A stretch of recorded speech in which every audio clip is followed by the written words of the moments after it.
Perhaps the most used word during this election cycle, rigged. Donald Trump says it's already happening. Hillary Clinton and many others say it just doesn't happen, or at least not in great numbers. Fox News' Peter Doocy takes a fair and balanced look at fairness in the election.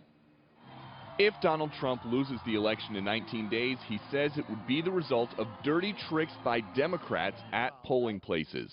So you got 1.8 million people who are dead who are registered to vote, and some of them vote. One was a Republican, and after death became a Democrat. Some experts say it's not dead people they worry about most, it's people voting before they become citizens. One of the biggest vulnerabilities also is the fact that while it's illegal for non-citizens to register and vote, it's really an honor system. Back in 2013, the New York City Department of Investigations sent undercover officers to polling places to try to vote as either dead people or felons or people who don't live in the right district, and it worked about 97% of the time, according to a report by the National Review. But aside from undercover officers, illegal in-person voting appears to be far more rare.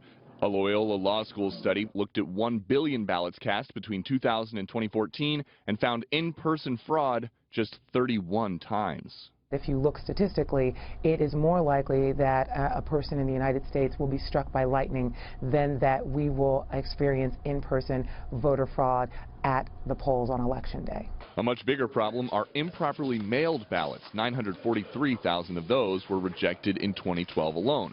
But the Trump campaign still wants to mobilize supporters to monitor polling places in person in swing states for any sign of funny business on November 8th. You can ask the board how many every hour, how many Republicans, how many Democrats, how many independents. Keep a running track of it. You just watch what's going on. Pennsylvania's Secretary of State said there's nothing to worry about. To imply that fraud is rampant at any level, from the precinct to an entire city or state, is without merit. The worry some Trump critics have is that some voters may just stay home because they don't want to risk getting hassled by someone watching the polls with the goal of helping Trump win. Lauren and Nicole? Interesting. Peter Doocy, thanks so much.